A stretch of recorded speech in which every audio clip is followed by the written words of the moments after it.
Microbes themselves have a very profound impact on our nitric oxide status. Nitrate acts as a prebiotic. The microbiome is very plastic, and as we give it more dietary nitrate, it will upregulate the proliferation of our nitrate-reducing bacterial species.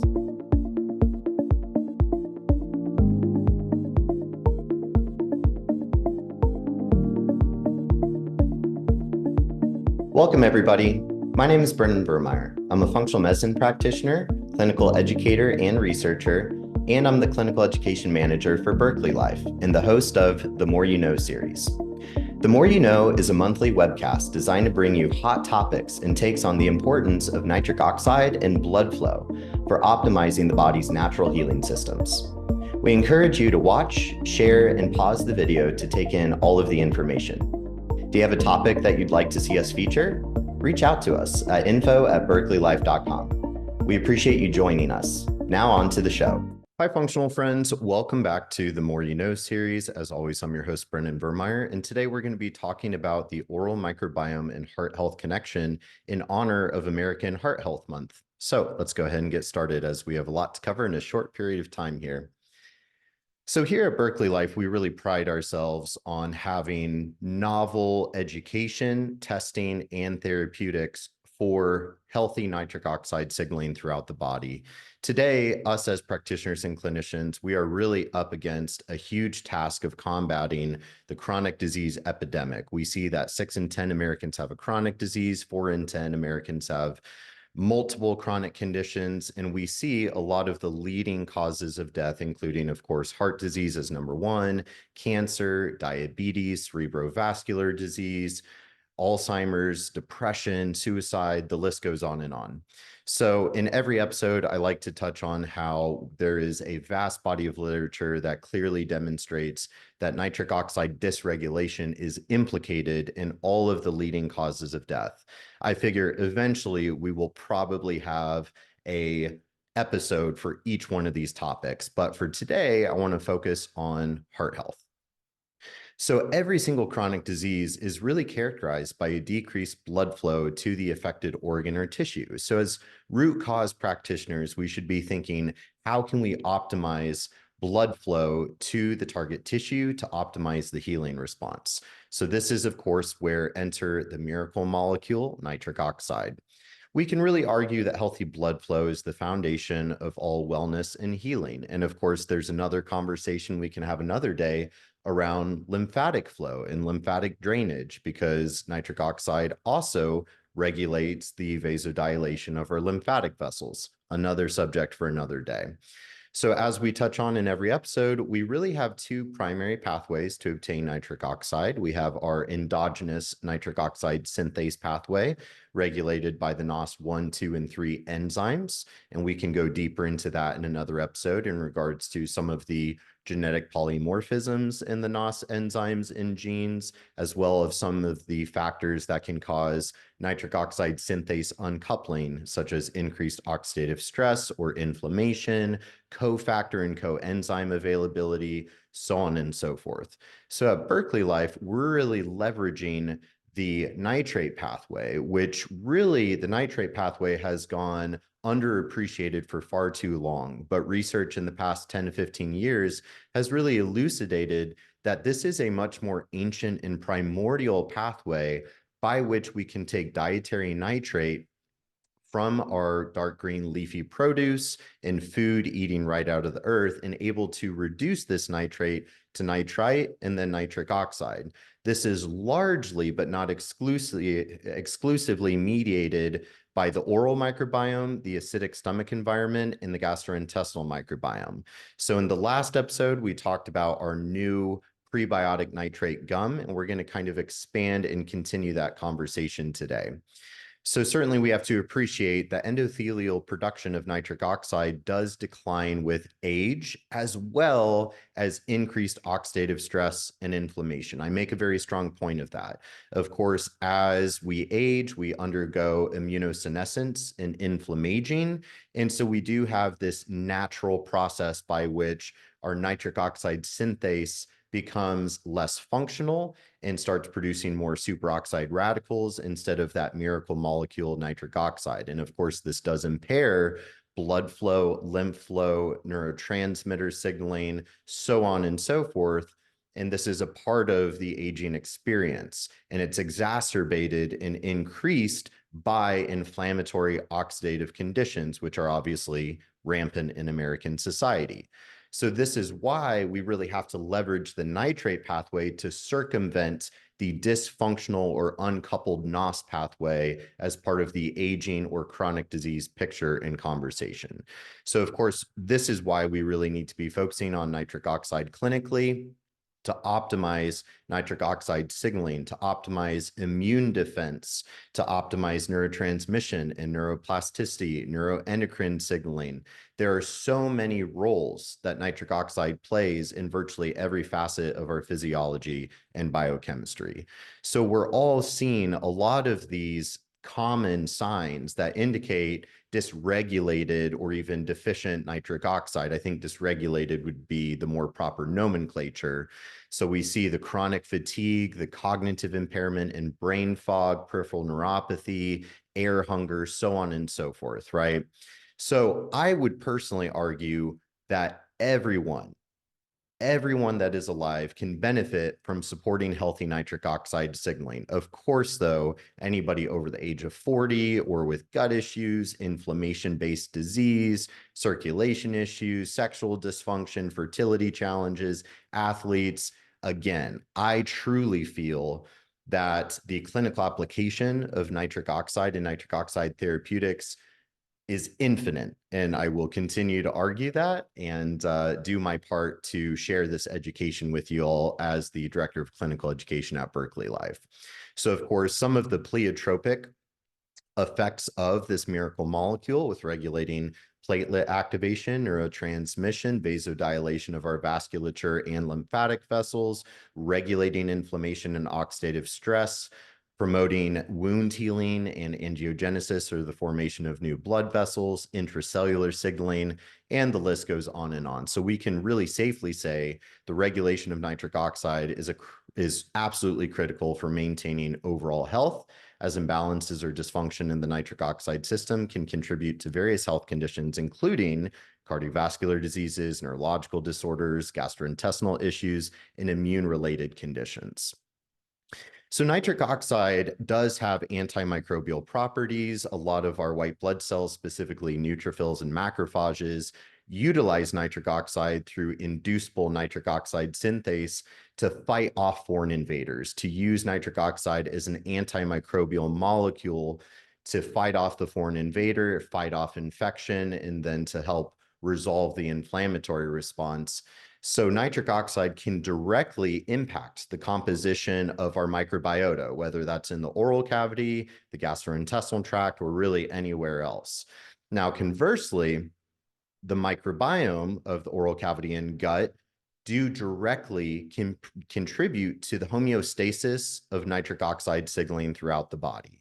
So we see that some of these microbes are able to uptake nitrate and reduce it to nitrite and then nitric oxide. The microbes actually use nitric oxide as a quorum sensing molecule. They use it to communicate amongst themselves to coordinate the activity of the microbes. And this also directly contributes and impacts human physiology, as these microbes are either producing nitrate, nitrite, or nitric oxide. They can reduce nitrate, they can oxidize nitric oxide. So the microbes themselves have a very profound impact on our nitric oxide status. And of course, our endogenous nitric oxide production through NOS enzymes also influences the composition of the microbiome directly. So this is, again, that symbiosis between the microbes and the human cells, and it's a complex interaction that we have to really harness this power. So nitrate, dietary nitrate, whether it's coming from our foundation supplement or from the diet or both, nitrate acts as a prebiotic. It has prebiotic-like effects. And just like how every other aspect of the body operates on the principle of specific adaptation to imposed demand, the microbiome is very plastic. And as we give it more dietary nitrate, it will upregulate the proliferation of our nitrate-reducing bacterial species, both in the oral cavity and in the gastrointestinal tract. So this is why we launched our new nitrate prebiotic gum, so that way we can be chewing on this gum matrix that contains the prebiotic nitrates, so we can marinate the microbes in the oral cavity to promote more nitrate-reducing species and discourage the proliferation of potentially pathogenic species. And we're currently wrapping up a great study, and we'll have some very exciting data to share with that. So, of course, with the oral microbiome referring to this complex ecosystem of microbes that resides in the oral cavity. This really sets the stage for the gastrointestinal microbiome. There's a lot of crosstalk and communication between the oral microbiome and the gut microbiome, but the oral microbiome has really been underappreciated, as most of the microbiome research historically has focused more so on the gut microbiome. But we're starting to see this shift, and we're starting to see more importance being placed on the oral microbiome, is really setting the stage for that gut microbiome. So this is where we're seeing this profound impact by which oral hygiene and the composition of the oral microbiome influences every other aspect of our health. Being an individual with a background in fitness and nutrition, I never really would have suspected that like someday I'll be really focused on oral hygiene to improve something like athletic performance. But it's actually through nitric oxide signaling that the oral microbiome directly impacts our ability to use nitric oxide in order to promote vasodilation, to promote blood flow, to promote perfusion and oxygenation to the tissues. So whether you're a fitness junkie like myself trying to optimize your performance in the gym, or you're an individual that is struggling with cardiovascular disease, leveraging nitric oxide through optimizing your oral hygiene and oral microbiome composition is a huge healing opportunity, and something where we can work smarter, not necessarily always harder. So of course, this is a beautiful graphic with the reference down here that really illustrates some of the factors that can modulate the composition of this microbiome.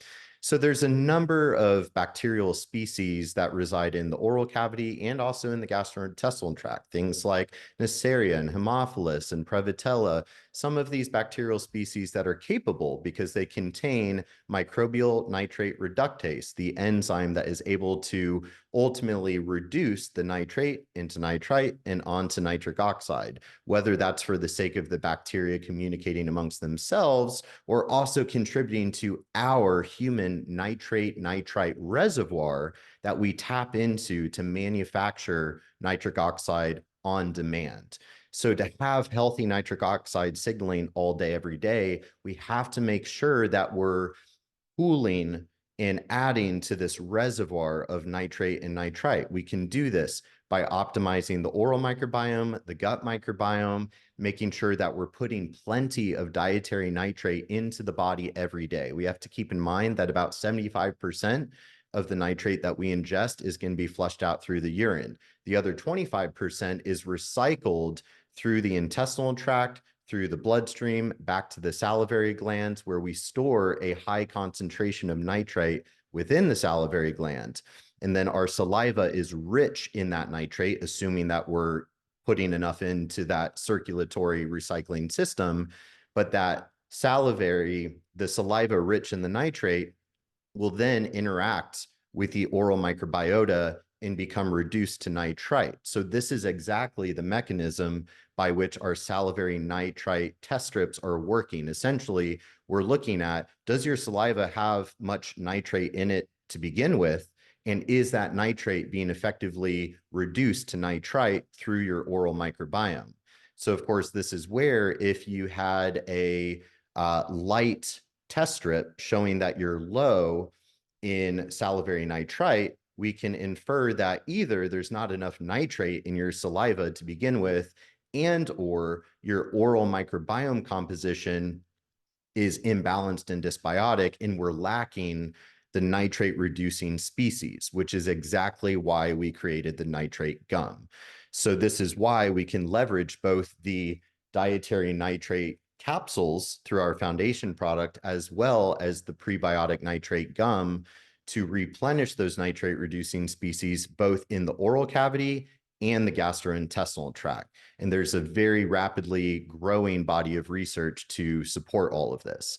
So this is a simple diagram that walks us through how we can ingest that nitrate, whether it's from a nitrate-rich salad, from our dark green leafy things and beets, and how we're going to swallow that. Some of that nitrate could be reduced to nitrite through the oral microbiome. Some of it can be further reduced into nitrite or nitric oxide in the acidic stomach environment. The intestinal lumen is very effective at uptaking nitrate into the bloodstream, where we can circulate it to target tissues, right? So we have numerous cells, whether it's the epithelial cells or the endothelial cells or immune cells, so on and so forth, that are leveraging nitric oxide. So this is why at Berkeley, we really advocate for healthy lifestyle foundations, and this includes proper oral hygiene. So some of the common oral hygiene practices, things like fluoride toothpaste or chlorhexidine-based mouthwash, can be very damaging to our oral microbiota.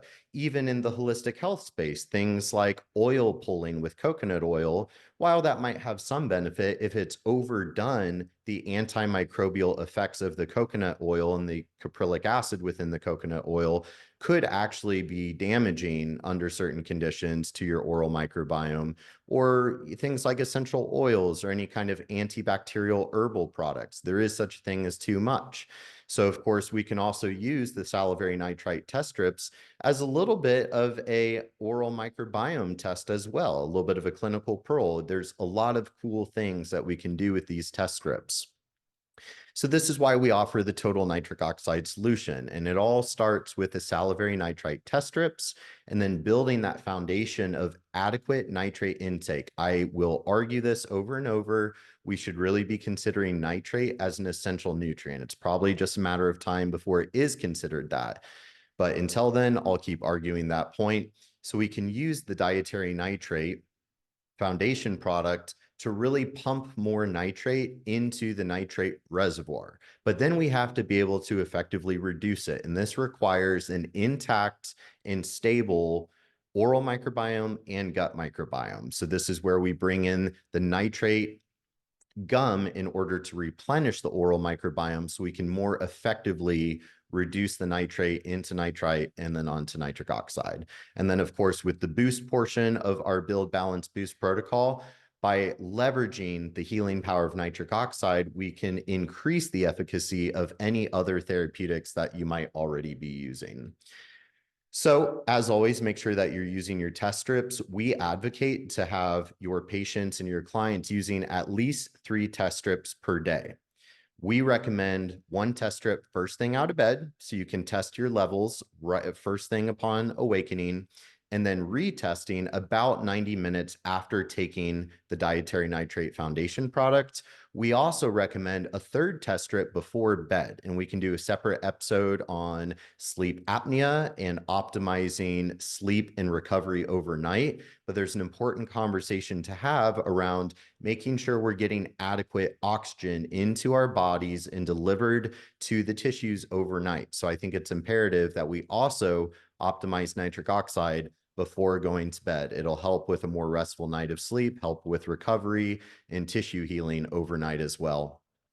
So to replenish nitric oxide, we have to build that foundation. Obviously, healthy dietary practices, making sure we're getting a micronutrient-dense whole food diet, plenty of dark green leafy things, quality protein, quality fats, of course, supplementing with nitrates as needed to fill any dietary gaps or voids by supplying about 300 to 400 milligrams of dietary nitrate with this awesome formulation.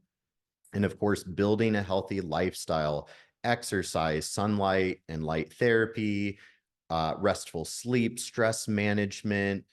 These are all things that increase nitric oxide status, bioavailability, and signaling in the body. You know, I know mouth taping has gotten really popular, and the reason why is it encourages nasal breathing, which more effectively increases nitric oxide, or obviously things like breath work and different types of somatic exercises. I'm a big yogi amongst other things. And of course, yoga is really a breathing practice using Ujjayi breathing in order to actually boost nitric oxide and blood flow and vasodilation. So of course, we also have to balance. If we see that somebody is testing low with the salivary nitrite test strips, and then they're to take the dietary nitrate products, if they do not get a more pink test strip 90 minutes later, it implies that their oral microbiome is imbalanced and lacking those nitrate reducing species. So if you're a practitioner using our products already and you have a patient that seems to be unresponsive, they're not getting the more pink test strip, it is very likely that it is an oral microbiome issue. And this is, of course, where the prebiotic nitrate gum comes into play so that we can marinate those microbes in that dietary nitrate to have those prebiotic effects to boost the nitrate reducing capacity of the oral microbiome. And then we should get a more pink test strip. And of course, all the benefits and health benefits that come with that. So practicing good oral hygiene practices, maybe swapping away from fluoride toothpaste, avoiding antiseptic mouthwash or overuse of, any type of antimicrobial overuse, so on and so forth. Optimizing the diet, of course, nitrate-rich foods, prebiotic and probiotic-rich foods, eating the rainbow, getting plenty of polyphenols that have good prebiotic properties and antioxidative, anti-inflammatory properties, and making sure that we're testing regularly. We want to optimize nitric oxide all day, every day. A lot of times we'll get questions from practitioners, how many times to test, or, is there some sort of parameter around this? There's no wrong time to test. Anytime you want to feel your best and optimize your health, that's a great time to test your nitric oxide through salivary nitrite and to optimize your nitric oxide with dietary nitrate. And then, of course, you can boost with anything else that you like to use, nutraceuticals, botanicals, pharmaceuticals, so on, into lifestyle intervention, more advanced dietary strategies, exercise, which I will always be a huge advocate for. So ultimately, management of healthy nitric oxide levels for all patients is necessary to support symptom improvement all over the body, in the gut, in the body, in the brain, in the cardiovascular system. And this is a simple protocol for testing and supporting nitric oxide that allows our patients to feel and function better more quickly. Nitric oxide makes everything else you're doing as a practitioner and clinician work better. So the key takeaways here, if you haven't been paying attention to nitric oxide, you really need to be. Nitric oxide is the missing link in mental and metabolic and cardiovascular health and chronic disease care. Regular self-testing can actually increase compliance, and we all can appreciate compliance equals results and better clinical outcomes. Seeing is believing. By seeing the more pink test strip, we are empowering our patients. We are kind of overriding the neurolimbic system to encourage healthy behavior modification, to increase compliance, to induce behavior modification for healthy habits that will last them for a lifetime. So I hope this episode has been really entertaining. Of course, feel free to let us know what other topics you would like us to see. But thank you so much for tuning into the More You Know series.